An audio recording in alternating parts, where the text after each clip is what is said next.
Donc je vais annoncer les résultats définitifs pour la commune de Gennevilliers.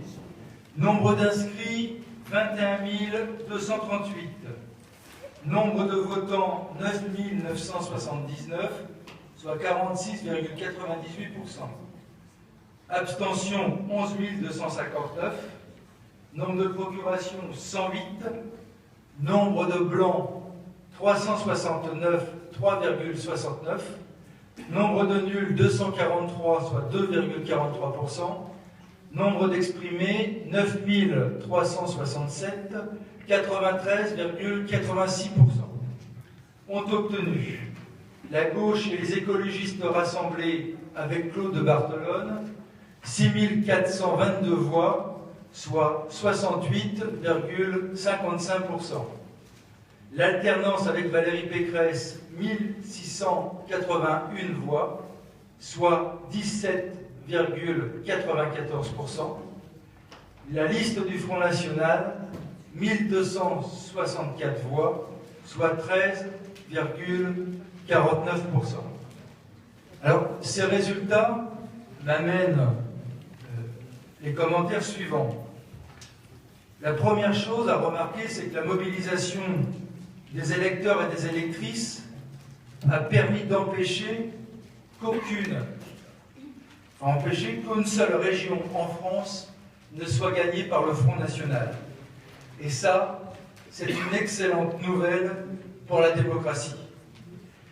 Malheureusement, comme annoncé, la droite gagne des régions sur la gauche. Cela n'est pas surprenant, mais c'est inquiétant. Comme beaucoup d'entre vous, les résultats de ces élections m'inquiètent pour l'avenir de notre pays, et il s'agit d'une grave alerte sociale et démocratique pour la France. Ces résultats ne sont pas de bon augure pour le monde du travail et de la création, puisqu'on nous annonce aussi que la droite va gagner la région Île-de-France. La droite, qui ne va pas améliorer la situation, nous en avons un exemple récent dans le département des Hauts-de-Seine, puisque vendredi dernier, Patrick Devedjian a voulu supprimer le Pass 92. C'est une aide de 70 € seulement par collégien pour les activités sportives et culturelles. Heureusement, la vigilance des conseillers départementaux Front de Gauche, dont Elsa Faucillon, ont permis de le faire reculer. Il faudra mener demain ces combats à l'échelle de la région. Je l'ai dit la semaine dernière, on ne combat pas le Front National en allant sur son terrain. On combat ces idées dangereuses en développant des idées généreuses, en ayant des actes qui replacent l'être humain au centre des préoccupations. Il faut cesser les cadeaux au patronat pour travailler à la création d'emplois, la relance par le pouvoir d'achat des familles et des retraités. Il faut cesser avec ces lois votées à l'Assemblée nationale qui conduisent à la hausse du chômage, l'éloignement des politiques du terrain qui remettent en cause les promesses électorales. Quand les gens ne se sentent pas respectés et abandonnés, ils s'abstiennent ou cherchent à exprimer leur colère contre les autres. Il faut soutenir les salariés qui luttent, comme ceux d'Air France. Et j'ai une pensée pour notre ami genevillois Pascal Maquet, qui est en procédure de licenciement et qui ne touche pas son salaire depuis le 14 octobre. Il faut soutenir les salariés qui luttent. Il faut savoir choisir son camp. La gauche doit être du côté des travailleurs et pas du côté du patronat. Il faut cesser de jouer avec le Front National dans les médias et entre forces politiques. Sa banalisation est dangereuse, car cela commence par des idées de haine et de refus de l'autre, par des bulletins de vote, et l'histoire montre que cela finit toujours très mal. La droite, comme une certaine gauche, ne doit pas jouer avec l'épouvantail FN pour essayer de gagner le second tour des élections présidentielles. Il faut relancer le débat d'idées politiques, projet de société contre projet de société. Il faut reconstruire les solidarités, reconstruire le sentiment d'appartenir à une même communauté de salariés, à une même couche, à une même classe populaire, pour regagner la force d'agir contre la confiscation par les boursicoteurs des richesses créées dans le pays. Le FN a fait un score important à Gennevilliers au premier tour, mais moins important qu'en France. Nous l'avons à nouveau réduit au second tour.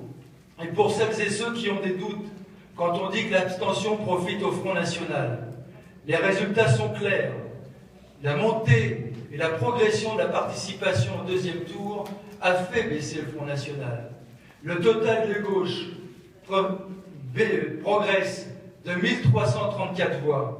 La droite progresse de 360 voix quand le Front National perd 16 voix.